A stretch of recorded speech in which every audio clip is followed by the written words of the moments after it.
usana Sashari wowe usana Shari kubwo buhamya witangiye ukizera Yesu Kristo nk'umwami n'umukiza mu bugingo bwawe. Yewe Revera Prophet Ernest Nyirundekwe ndakubatiza mu izina ry'Imana Data wa twese na Mwana na Mwuka Wera. Amen. Hallelujah, hallelujah.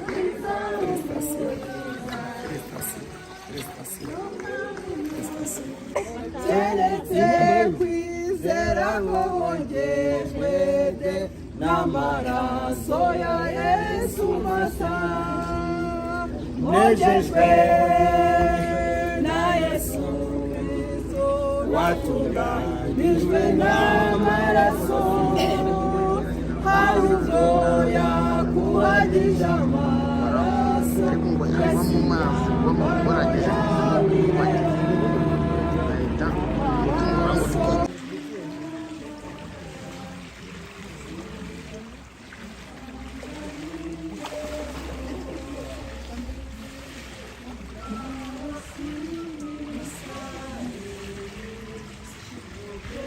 wowe muswi ubwo uhamya witangiye ukizera Yesu Kristo mwami n'umukiza mu bugingo bwawe.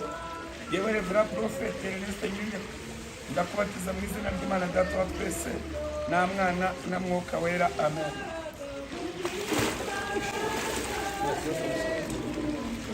Nta kibazo muzavuze kasi.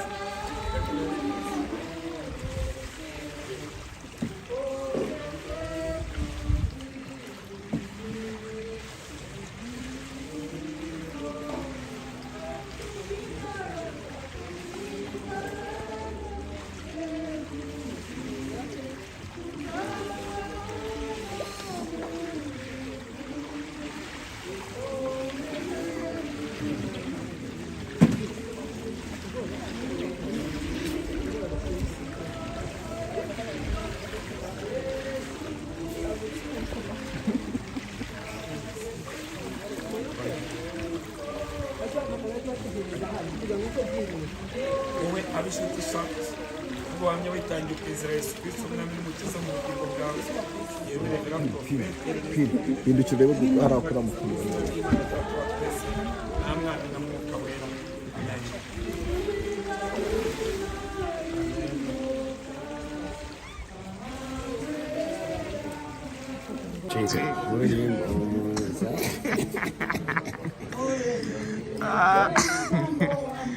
mbabarira cyane mwana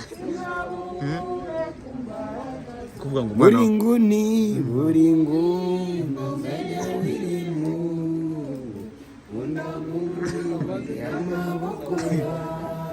umerewe ute Kamaro? Umerewe ute? merewe neza, ndashima Imana. Mbyaye mu buryo bw'umwuka, mbyaye mu buryo bw'umwuka, umukobwa wanjye abyaye mu buryo bw'umwuka. Yego. ubu ngubu ndashima Nyagasani. Imbaraga za buri munsi narabatijwe mu baporo. Ndashima Imana ko nabatijwe. Yego. Nabatijwe nkiri umwana muto. Ubu warabatijwe? None umukobwa wanjye nagiye kubatizwa. Yego. Ari muganga yuramubona akamufasha neza. Buri nguni azajya buri munsi azadamira muri byo byose, buri munsi azajyamo imbaraga, iryo ni isezerano yamaye. Ubyumva? Uwiteka adufashe.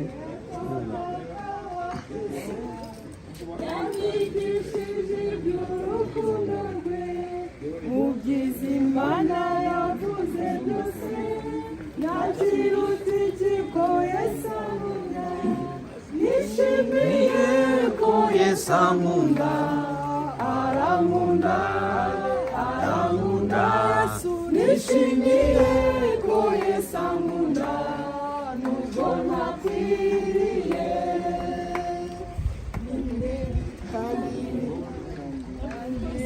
Yobye nkamushavuza, nareka kunkunda nakwiriye kandi igisubiza aho Yesu ari cyane n'ukwibuka urukundo rwe nishimiye ko Yesu ankunda cyane arankunda Yesu arankunda nishimiye ko Yesu ankunda nubwo ndakwiriye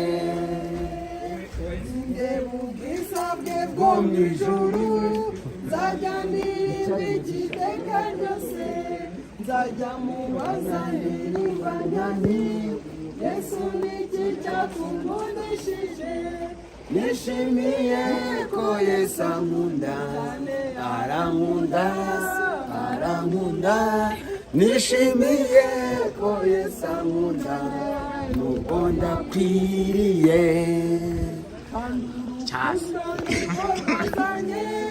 Yesu kuncunguza urupfu rubi kufarakunda ndabizi neza nanjye ndamukunda nkamushima nishimiye ko Yesu ankunda arankunda arankunda nishimiye ko Yesu ankunda nubwo ndakwiriye niyo namuzaga ariko arahura nishimiye ko Yesu ankunda arankunda arankunda nishimiye ko Yesu ankunda nubwo ndakwiriye kandi urukundo nirwo rwazanye Yesu kuncunguza urupfu rubi kuko arankunda ndabizi neza nanjye ndamukunda ndamushima nishimiye ko Yesu ankunda arankunda arankunda nishimiye ko Yesu ankunda nubwo ndakwiriye uri ngo uri umusambanyi igihe cyakukiranuka mu bisi no mu gusingiza uko bikwiye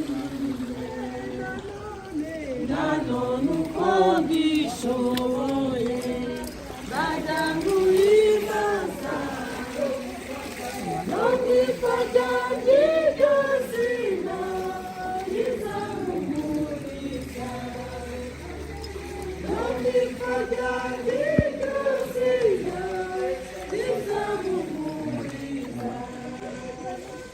no kwifata ry'iryo zina rizamumurika no kwifata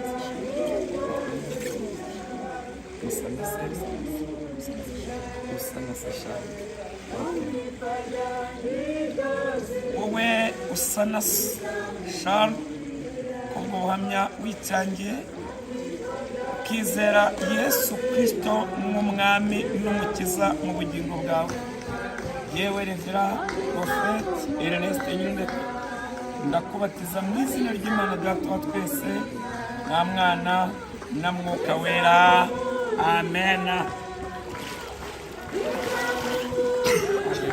Hallelujah, hallelujah.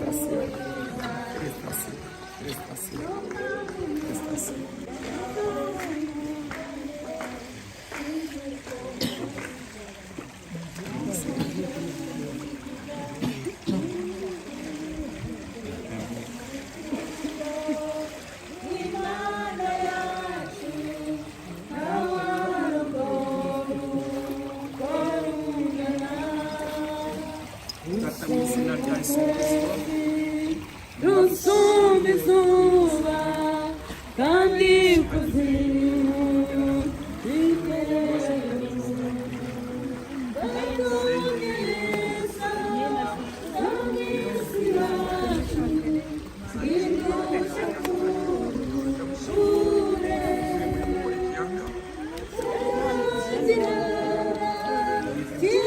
cyizererezi ntacyakira mbese urukundo rw'Imana yacu rwagereranywa n'iki ijuru n'isi baruririmbe kugeza iteka kandi ukwikunda umwana wayo ye nikwikunda ntakwiriye nari umugome ukwima Yesu wambambiwe ku musaraba mubo yacungu jayo maraso nzi yuko nanjye ndimo zajya ndirimba urwo rukundo ndukwiza mw'isi yose. ababatijwe mwese mwigire hino kugira ngo mufate ifoto n'umushumba mwese muze ku murongo reka mwarimu abereke ko mujya ku murongo bamwe umurongo umwe imbere abandi gutyo kugira ngo ifoto bafate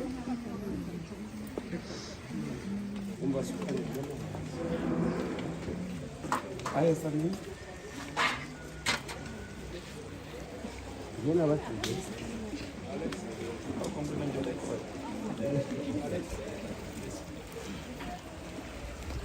murareba gutya hariya wirukira